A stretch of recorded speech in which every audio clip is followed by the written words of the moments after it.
Welcome to Act in Line, the podcast of the Acton Institute for the Study of Religion and Liberty. I'm Caroline Roberts, producer and host. Religion plays, and has always played, a crucial role in American life. But it's also common knowledge that church attendance and even religiosity generally are now in decline in the United States. For example, in a Pew Research survey conducted in 2018 and 2019, 65% of American adults said they would describe themselves as Christian, and that was down by 12% in the past decade. The portion of Americans who identify as religiously unaffiliated is now at 26%, up from 17% in 2009. So what's causing this decline? In a new study from the American Enterprise Institute, demographer Lyman Stone helps answer. This in-depth report uncovers the history of religious life dating back 400 years ago and shows how secular education is likely playing a large role in declining religiosity. This week, Lyman joins me to explain. You can read the study and related articles by Lyman in our show notes, published at blog.acton.org.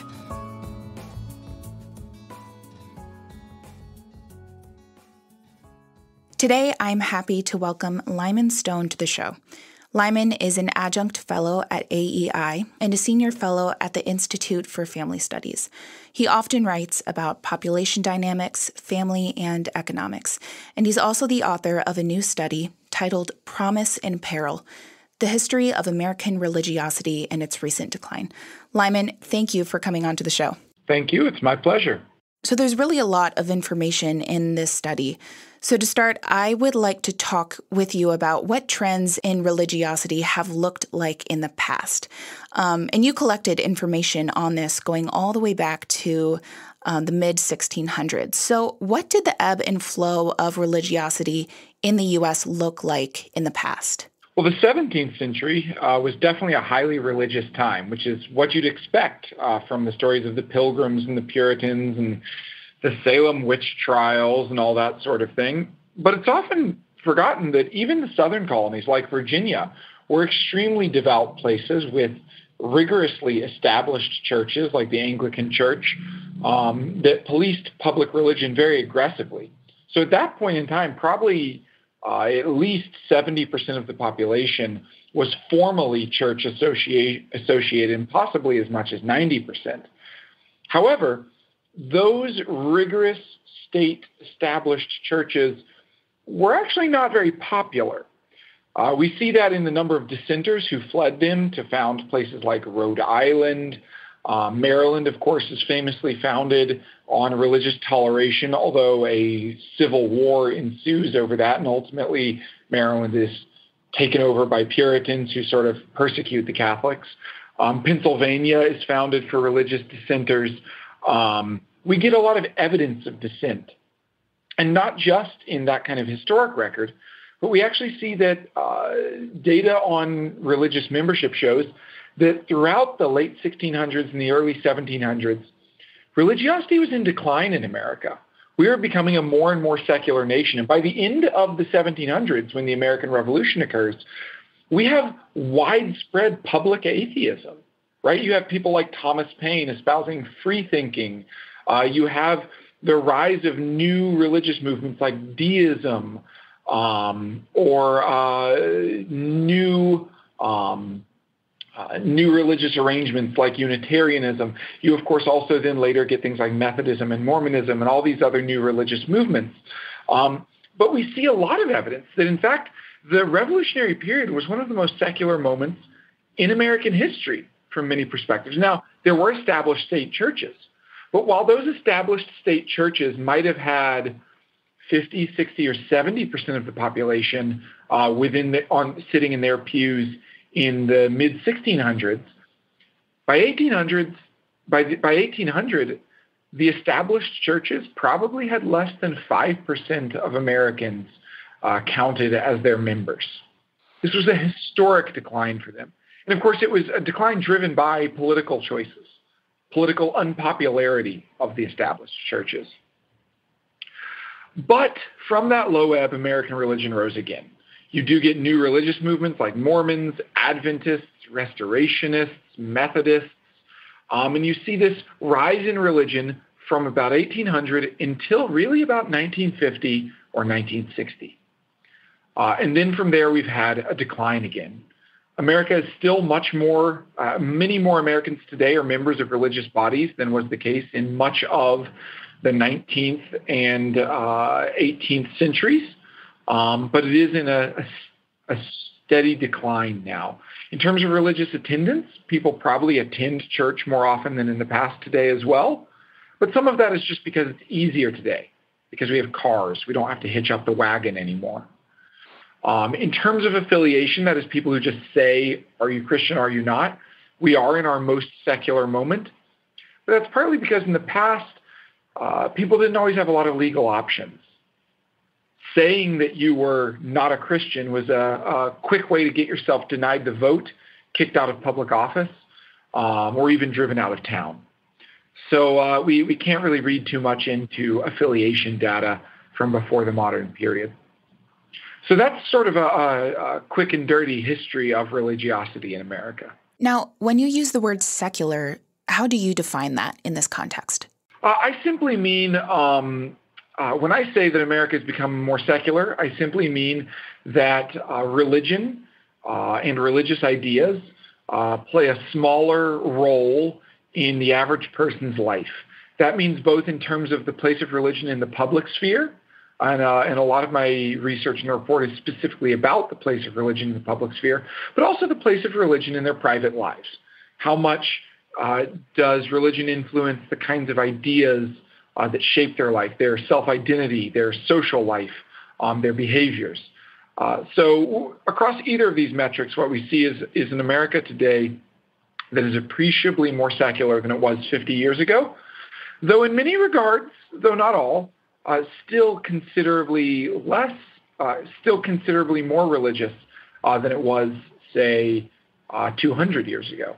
Now, when you were going into this study, what were you hoping to prove? Basically, what is the purpose of this study and why is this valuable information? My main interest was simply in resolving really an empirical dispute. What is the history of religion in America? Are we more religious than in the past or less? This should have been easy to solve, but it turns out to be a complicated question with a lot of disagreeing research. So my main interest was just in sort of settling the score. I mean, it was just in telling the story of what has happened to religion in America. But then as I did that, it became impossible not to think about why this has happened, to explore what forces are driving these trends. And the forces that I identify as most significant relate to the sort of a question of religious monopoly and religious diversity. That is, religions that have political monopolies tend to alienate the public and create enemies for themselves. And then we have a second component of demographic changes. The shift towards fewer children and delayed marriage is a major driver of secularization. And then finally, and probably one of the more controversial findings in the report, is I find that educational changes and policy changes related to education have had a huge role to play in driving, in really supercharging the progress of secularization. We're going to dive into that later in our conversation, but I want to ask you first another question, something I'm curious about. You write in the summary of your study that, quote, basic facts about American religious history and implications for American religion today remain widely unknown. I probably wouldn't have guessed that. So why is it that this information just hasn't been, widely available before? That is a question I kind of, for a while, I was asking myself. But then as I put together the report, I came to understand why. And it's simply that it's a major pain to put it all together. It's not like we have one data set that we can track all the way back to the 1600s, right? I had to put together a novel database of literally hundreds of separate religious groups and denominations and organizations and piece together their membership statistics, reaching over literally centuries. putting together long-term data on religion is very difficult. It's because, our censuses have not usually tracked at the individual level, although the U.S. used to maintain a census of religious bodies. Religious organizations in America are very diverse. We've always had lots and lots of different religious organizations, so it's simply very challenging. It's hard to put it all together. The methodology sections of my report are long-winded and very complicated. So the reason it hasn't all been put together and why people don't widely understand this history is simply because it takes a very large amount of work to put it together. Now, you write that, quote, historic data on religion and religiosity are fragmented and contested, like you said earlier. You go on to say that even contemporary data on religion can be difficult to interpret because religiosity can be measured in many ways. So let's talk about the tools that you use to measure religiosity here in this study. What are those? So the big three that students of religion want to track are affiliation, belief, and behavior. So affiliation just means we ask you, what's your religion? And you tell us Christian or atheist or whatever. So it's sort of the lowest bar of religion. You say what you're affiliated with. Then we get belief. And belief is where we ask you something like, do you believe that Jesus Christ is the Son of God? Yes or no? Or do you believe in heaven? Yes or no? Or do you believe that God is a pink polka dot unicorn? Yes or no, right? So we get at specific beliefs. So that's belief. The third measure is behavior. Behavior is where we look at a specific practice. So maybe we look at something like alcohol consumption per capita. That's a nice metric of a specific behavior that's particularly relevant to certain religious traditions, like, say, Mormonism, some groups of Methodism, Islam, and a few others. In India, it's very common to use retail sales of pork and beef to track religious commitments of Hindus and Muslims. We can also look at things like church attendance as a measure of behavior. We can also look at things like the names that people give to their children.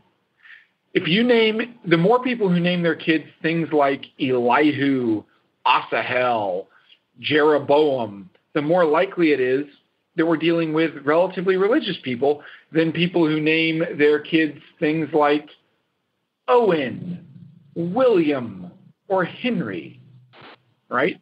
So we can look at lots of different behaviors. And so behaviors leave more records. So I mostly track behavior. I do very little work with specific belief because that is the most difficult concept to track. And most of my research looks at various behaviors. It looks at religious membership, which is a kind of behavior. I look at names. I look at political factors. I look at church attendance. I look at religious violence. I look at a lot of behaviors because that's simply what we have the best data on because it leaves a paper trail. So like we talked about in the beginning, there is an ebb and a flow to religious life in America in the past. But in this period of decline that's happened in the last 75 years, this has looked different than other periods of decline we've seen. So what kind of factors are at play here that we haven't seen in the past? I know that you mentioned earlier that our law and policy environment even have a role to play here. So can you explain that more for us? What exactly is going on there? So we have had this past low ebb of religiosity, but the world in 1800 was very different than the world in 2020, and really in two specific ways. One is that in 1800, the political infrastructure that Americans inhabited was generally still favorable to religion. And although religiosity had declined on average, American elites were still quite religious. So you can look at legal documents and identify religious words in those and see that religious language still permeated our political speech, our legal cases, Religiosity still shows up very prominently. Religious words do in fictional books. Religious character labels show up a lot. So religion still occupied a place of cultural salience. It was still something in particular that elites practiced. Furthermore, so that's one thing that religion had in its favor 220 years ago at its previous low ebb. Another thing it had in its favor was that population was growing through very high levels of immigration, through high birth rates, and through comparatively low, very high compared to today, but low compared to that day and age, comparatively low death rates. The American population was growing explosively. And the result was, even if religion was shrinking as a share of the population, the total number of religious people was continuing to grow. So even if they were losing social prominence, churches could still afford to buy new properties. Seminaries could open because the demand for new ministers was expanding. Today, the situation is very different. In this decade, 2010 to 2020, this is probably the first time in American history where the total number of people who adhere to or practice any religion actually declined. And this is a very different situation than simply declining as a share of population, because declining in absolute numbers means that it's harder to support those churches. There's fewer people donating. It's harder to support a seminary because there's fewer churches that need pastors. You simply get a systematic financial problem for religious institutions. And this is driven by low population growth generally. The decline in share of population is not unprecedented, but because population growth is very low in America today due to relatively low rates of immigration and extremely low birth rates, and in recent years, relatively high death rates, we have a situation where the total number of religious people is actually declining. One thing you also write about is that policy, specifically in education, has a causal relationship to declining religiosity, not just a correlation.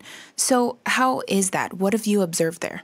So a lot of people have this image of secularization where what happens is a kid grows up in a religious family, and then the family tries to pass on their religion, and then the kid leaves home at about age 18, and they become a godless heathen. Right? That's the image a lot of people have in their head of what's happening, is that secularization happens to adults.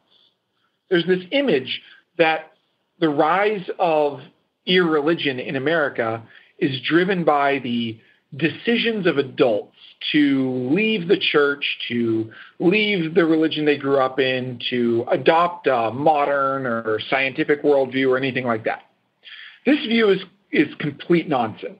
There's no evidence for it. From age 18 to 22, religiosity rises persistently throughout the rest of life.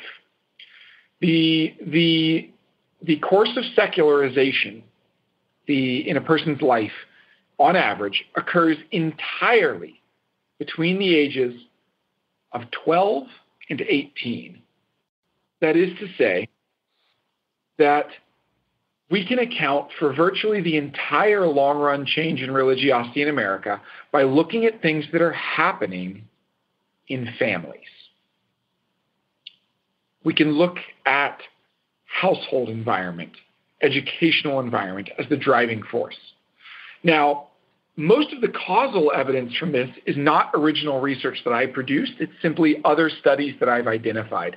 I'm happy to walk through some of those studies, but suffice to say there is a lot of evidence from various countries looking at times where they changed the laws around education to restrict religious education. That finds that when you restrict religious education, people become less religious. And this is not driven by people becoming more educated. In fact, in some cases, restrictions on religious education, like in France in the late 19th century, may have actually resulted in less education because the religious sector used to be such a big part of the educational system that restricting it made it harder for people to get educated. And even with less education, people became less religious. Why? Because the driving factor for religiosity or for irreligion is about that formative period in your teenage years. It's not about when you're 2 years old. It's not about when you're 7 years old. It's not about when you're 27 years old. It's about your teens. It's about if in your teens you have role models who model for you what a life of meaning and excellence looks like. It's about whether your peer groups reinforce these things. And I should note, this is not just about brainwashing your child with religion. There's no evidence that people become atheists after this period, right? That once people's religiosity is sort of set between the ages of 12 and 18, on average, it's basically set for life. It drifts upward over time as people get married and have children, but it's not a huge change. So it's not like we're just, if we don't get people then, it's not like if we don't get people religious then, they'll never become religious. If they don't become atheists then, they don't become atheists ever. It's simply the case that teenage religion sets the tone for the rest of life. Now, what role do the Blaine Amendments play in placing a barrier against education grounded in this Judeo-Christian tradition, in religion? Mm-hmm. So that's a great question. And it kind of brings together two ideas. One, the idea that religious monopolies create enemies which drive secularization. And two, the role of secular education. So in the 1840s, America began to have something very unique happen. We had a lot of immigrants arrive, but not just a lot of immigrants. We'd had immigrants before, but a lot of immigrants with a very different religion than most Americans. At that time, the dominant religious tradition in America was Protestantism, and many of these immigrants were Catholics. And of those who were Protestants, many were Lutherans. And both of these people were rather suspicious to the local Protestant majority. So in order to defend the country from these pernicious and dangerous foreign values, and you can read the political speeches people gave, we often talk about this movement as a nativist, anti-immigrant movement, but I'm not sure that's entirely correct. What we really see is not so much economic arguments against immigrants stealing their jobs, but religious arguments that these people will corrupt society with their Catholicism, or in some cases, their Lutheranism. We see arguments about religion. The first major nativist moment of political violence is the burning of a Catholic convent in Massachusetts. So what we see is that there's this wave of anti-Catholic sentiment by the Protestant majority and the Protestant elite. And it culminates in Blaine Amendments, which were constitutional amendments intended to prevent public money from supporting Catholic education. That is to say, to enshrine bigotry against Catholics into law. And they worked. In the states that passed these amendments, Catholic education was denied public funding, which had the result of making it much harder for Catholic churches to achieve the same scale that they did in some other places. Although even places without Blaine Amendments generally saw a shift away from public support of religious education. Now, of course, at that time, public schools were still rather religious. It's just they weren't Catholic, which, of course, was very important to the people passing these amendments. But over time, the jurisprudence around Blaine Amendments changed. They ceased to be used to just discriminate against Catholics, and they came to be used to keep all religion out of public schools. What began as discrimination ended in secularization. What began with a monopolistic religious group, Protestants, trying to use the law to shut out their competition, Catholics, ended in the secularization of the entire educational system and a long-run decline in religiosity across all groups. And we have a corollary to that today. Blaine Amendments are still a problem. They're still, in my view, bigoted. They're still an absurd attack on the freedom of parents to choose the education for their children that they want. I still think that they're un-American, but we actually have a new wave of discriminatory laws that I believe are going to end in secularization, and that is anti-Sharia laws. We see these laws being passed in many states to limit the extent of Islamic law being used, especially in civil cases, like family cases. This is being portrayed as protecting Americans from a hostile foreign religion. In fact, sometimes the laws are labeled as anti-foreign laws. But in practice, what it's doing is it's prohibiting the consideration of religious principles in legal cases. That's, when it comes down to it, that's what these pieces of legislation are doing. It takes absolutely zero imagination to understand how eventually this is going to be used to deny Jewish people their right to settle disputes under Jewish law. Eventually, it's going to be used to deny Christians their right to settle disputes in civil cases and family cases according to our own moral vision. This is something that it's beginning in discrimination, but it's going to end in secularization.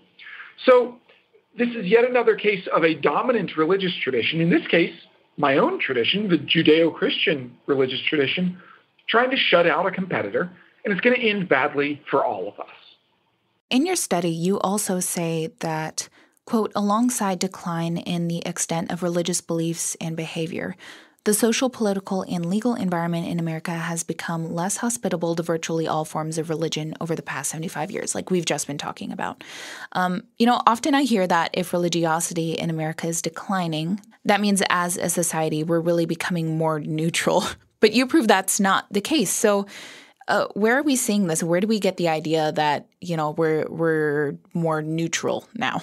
So neutrality is in the eye of the beholder. The example I like to use is human sacrifice because it's just jarring enough to make people understand what I'm talking about.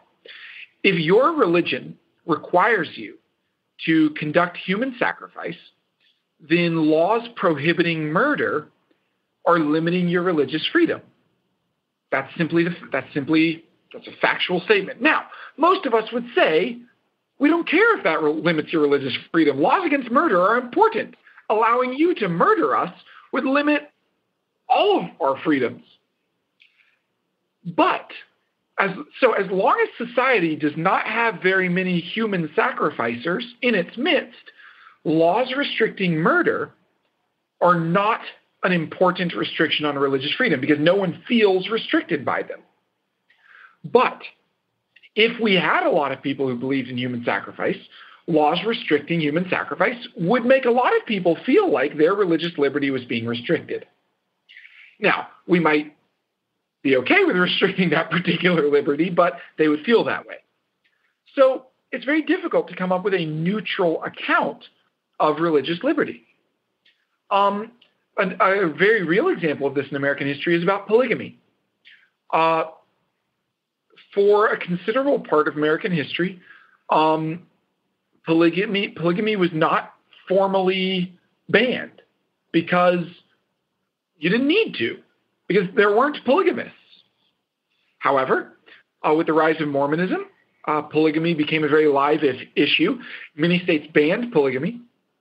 And of course, the U.S. government refused to allow Utah to be a state until they effectively legislated against polygamy.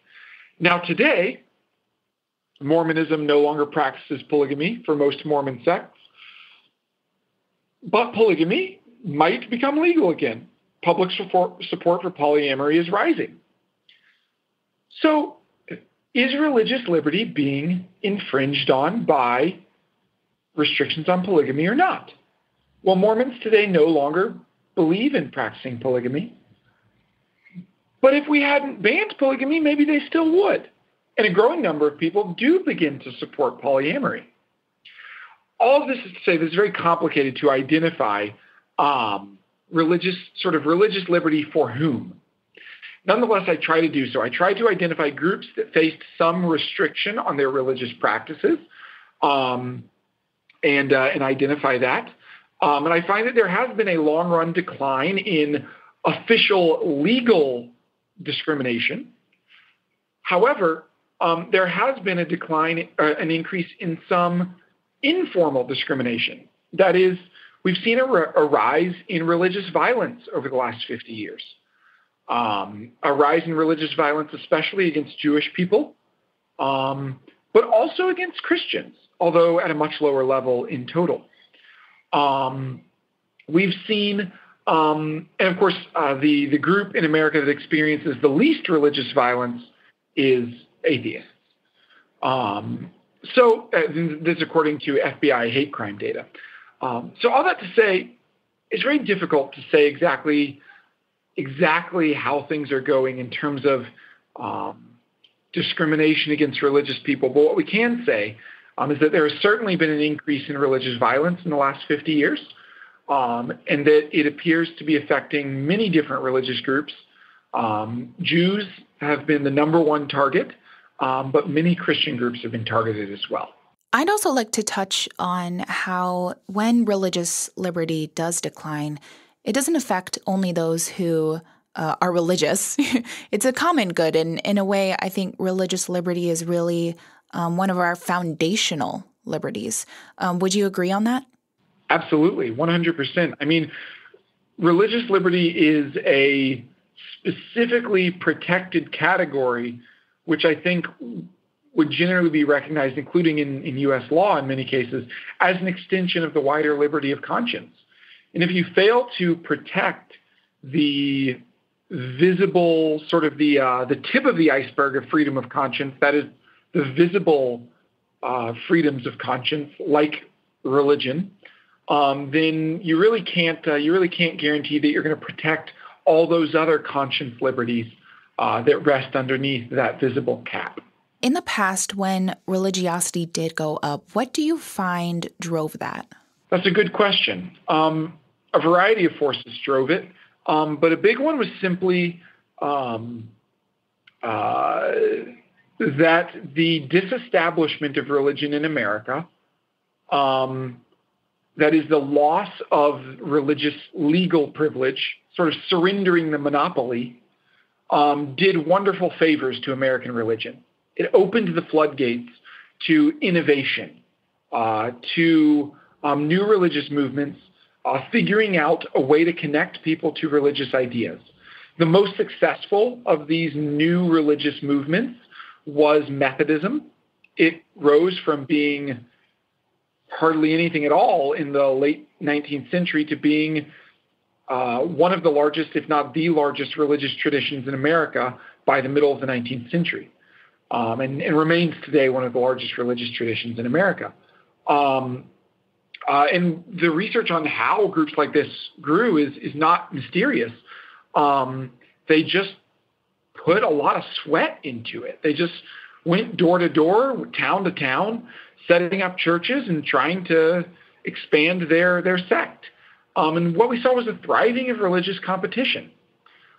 Beyond that, at that time, while Americans did not get much education on average, a lot of the education they did get was relatively friendly to religion. People learned to read by reading the Bible. It's not that they were necessarily being forced to practice religion. It's just that's how they were learning to read. People learned to spell by spelling religious sentences. People learned math with word problems that were religious in nature. Religion was simply highly salient in American society, especially up until the Civil War. However, after the Civil War, as Blaine amendments became more and more common, the demand for explicitly non-sectarian educational curriculum drove an increasing secularization of printed material.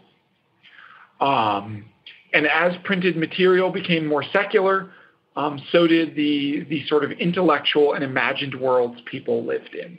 Having studied this now over a long period of time, what are some of your largest personal takeaways from this study? That's a great question. One of my big takeaways from this is just understanding how much religious leaders today are swimming upstream as they try to preserve or extend the size of their congregations. That they're really fighting a historic tide. This is not some fleeting change. This is an epochal shift in American religion. And it's one that is occurring on many levels in terms of the public place of religion, the place of religion in people's private lives, the prestige of religion, the legal position of religion. So it's quite a challenging thing. As someone who's vocationally, I live in Hong Kong as a missionary here, and it's really raised my awareness of how much we are really swimming upstream here. On the other hand, it has given me a great deal of encouragement. These are not the most secular days in American history. This is not unprecedented. There is nothing new under the sun.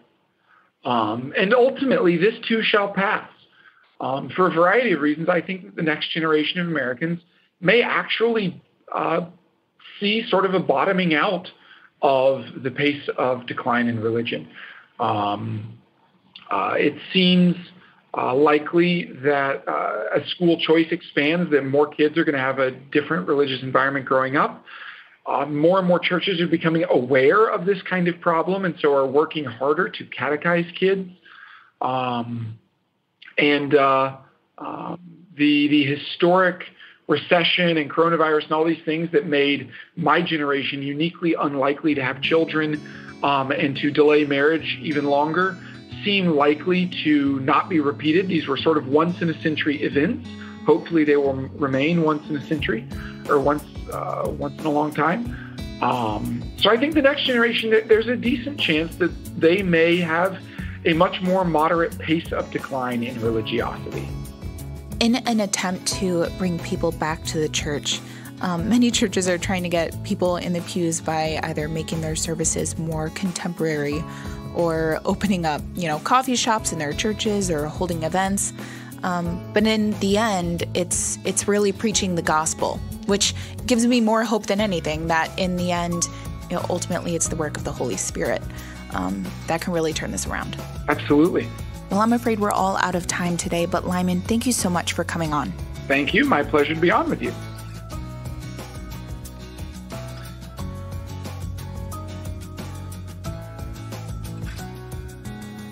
Thank you so much for listening to Act in Line.